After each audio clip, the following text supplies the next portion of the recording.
Hola, este vídeo va a tratar sobre las características de los seres vivos, que es el primer tema que aparece en casi todos los libros de biología y que pueden hacer que quieras continuar o que no directamente. Es un tema medio filosófico, medio científico, que a mí me recuerda a los filósofos griegos, sobre todo a Aristóteles, ¿no? que combinaba sus conocimientos de la naturaleza y también filosóficos sobre la esencia de las cosas, ¿no?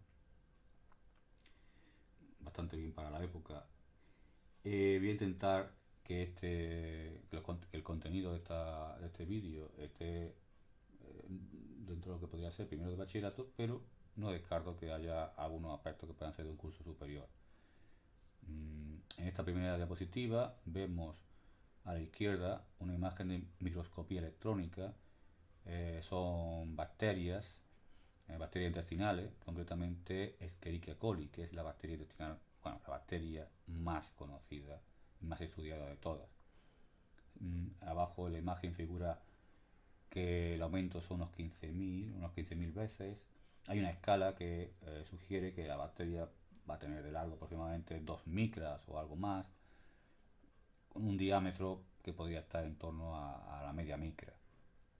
Estas bacterias tienen eh, un aspecto beneficioso para el ser humano, ya que nos ayudan a la producción de vitamina K, que por otro lado es importante o crucial en la coagulación sanguínea. También tiene un aspecto perjudicial cuando viajamos y demás y cambiamos nuestros hábitos alimentarios. Estas bacterias pueden producir toxinas y dar lugar a una enfermedad que es muy conocida, que se llama la diarrea de los viajeros. Ya se puede imaginar uno por qué. A la derecha lo que tenemos es un líquen que podemos encontrar en la corteza de los árboles, ramas y demás, ¿no? Es un líquen que pertenece a la especie Santoria parietina, que antiguamente se utilizaba como antipalúdico, es decir, para el tratamiento de la malaria.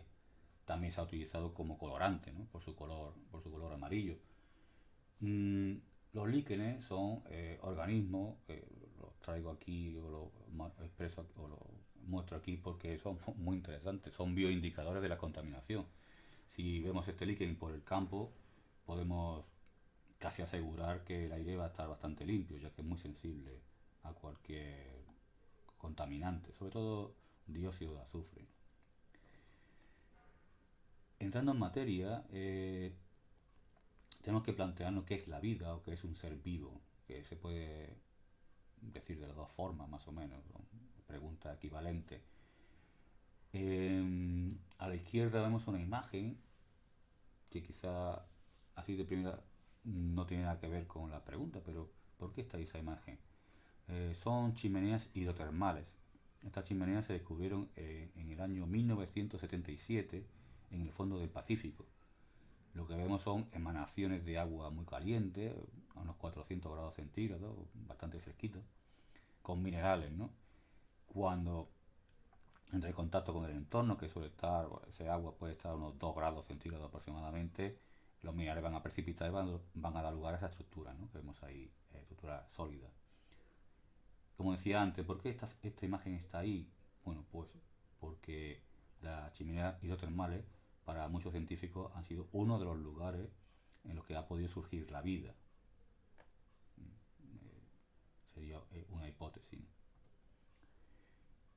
Sobre los seres vivos hay muchas definiciones de que tiene que ser un ser vivo. Esta es la más sencilla, la que conocen todos los chiquillos, ¿no? De secundaria, de primaria, incluso, ¿no? Un organismo que tiene unas características y que le permiten realizar las funciones vitales, que son nutrición, relación y reproducción. Ahondando un poquito más la definición, de un punto de vista genético, pues ya introduce la capacidad de evolución, que sería, bueno, el mecanismo más arraigado en la comunidad científica de la selección natural o selección o evolución darwiniana de Charles Darwin. Bueno, y Alfred Wallace, que también la propuso más o menos por la misma época. Es probable que existan otros mecanismos y que la teoría evolutiva cambie en los próximos años, pero eso todavía está por ver. Si añadimos un componente bioquímico, ya tenemos que tener en cuenta que el ser vivo va a tener una información genética. que en todos los casos prácticamente va a ser ADN. Podríamos dejar fuera los virus, que algunos tienen ARN, pero bueno, eso sí lo consideramos como vivos. Ese material genético, esa información va a controlar el metabolismo celular, es decir, el conjunto de reacciones químicas que tienen lugar en las células, y lo va a hacer a través de unas proteínas que se fabrican a partir de esa información, y que entre ellas las más importantes son las enzimas, ¿no? Son catalizadores, permiten que esas reacciones químicas tengan lugar a una velocidad compatible con la vida. De lo contrario, podrían ocurrir, pero podrían tardar muchísimo tiempo, nos moriríamos antes de poder realizar nada. Uniendo estas dos definiciones más o menos, la NASA tiene otra que es una definición bastante amplia y bastante bonita sobre la vida como un sistema químico autosostenible, yo diría que también se puede autoperpetuar y capaz de evolucionar darwinianamente. Obviamente, como he dicho antes, los mecanismos de evolución pueden ser darwinianos, o aunque ahí no lo diga, yo entiendo también que se incluyen mecanismos neodarwinianos, es decir, propuestas posteriores basadas en la teoría de Darwin, ¿no? Y quizá también habría que añadir otros mecanismos. La imagen que vemos ahí es una imagen de un lago del Parque Nacional de Yellowstone en Estados Unidos. Bueno, si a alguien le interesa, el nombre del lago es Grand Prismatic Spring. Y esa imagen, bueno, esos colores tan fantásticos son motivados por los organismos que viven ahí, que reciben el nombre colectivo de extremófilos. Extremófilos porque viven en condiciones extremas, unas condiciones bastante particulares. También encontramos extremófilos en Río Tinto, ¿no? Y de ahí también los colores estos rojizos y demás. Eh, bueno, ¿qué importancia tiene o por qué están ahí incluidos estos extremófilos? Bueno, en este lago o en quizá algún otro, ¿vale? No sabía decirlo, se descubrió una bacteria que se llama Thermus aquaticus o Thermus aquaticus. Vale, esta bacteria al vivir en estos ambientes puede soportar temperaturas de 50, 80, incluso más grados centígrados y hace que sus enzimas funcionen perfectamente a esta temperatura. Bien, de esta bacteria se ha obtenido una ADN polimerasa que se llama TAC polimerasa, TAQ, de Thermus aquaticus, que es fundamental para las técnicas de biología molecular, entre ellas pues la famosa PCR, ¿no? O su versión RT-PCR, ¿no? Que bueno, tiene otra característica, pero al final termina usando también una ADN polimerasa. Si no existiera esta bacteria, el desarrollo de la biología molecular, bueno, pues habría sido distinto, no sé de qué manera. Esto nos lleva a plantear una cuestión que puedo dejar en el aire, si un virus es un ser vivo o no. Está claro que dependiendo de la definición, la respuesta también va a cambiar. No es sí ni es no, son ambas, depende. Lo que vemos ahí a la izquierda también es una imagen de microscopía electrónica de un virus. Parece un fago, claramente, ¿vale? Que son virus que contienen ADN.